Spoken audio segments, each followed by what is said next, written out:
ceremonial locations. Up to the north, this is the road. Up to the road of this, we've got burial mounds, ring forts, church site, Champion Moyle. Basically, we're at the hub of the wheel.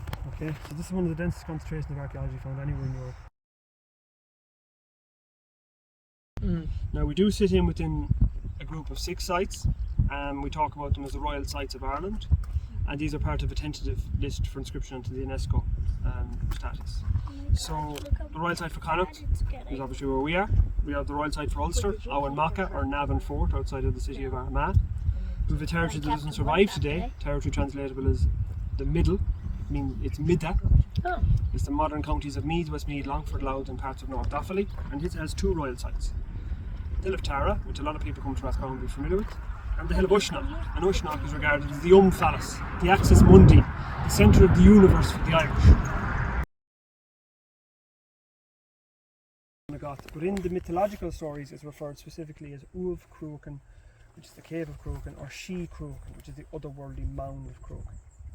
So as a physical element it's composed of 2 parts. So we've got a natural limestone cavern that goes on for 37 metres. At its deepest point you're 7 metres below ground. At its widest juncture it's 3 metres wide. I can get about 15 adults standing up there at maximum. But it shows you the space that's in that when you get down there. You can stand up very comfortably clearly with a great overview headspace.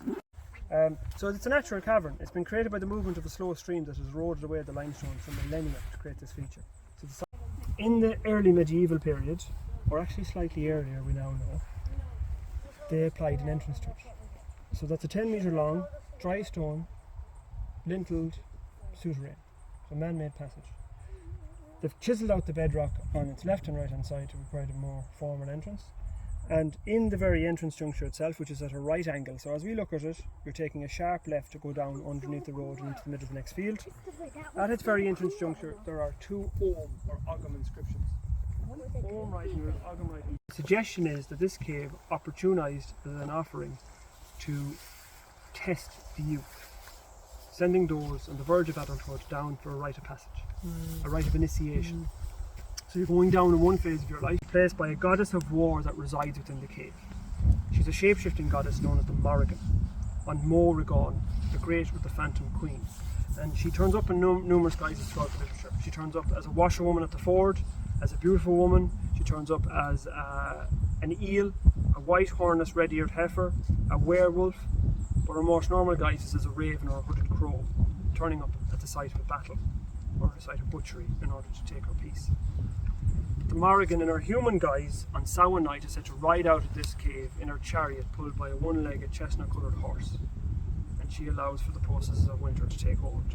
So she brings these creatures in manifestation over onto a mortal plane before returning into the cave with those creatures at the end of the night and shut the door. Halloween.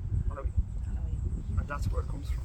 So Halloween came from here? In effect, from what we can tell.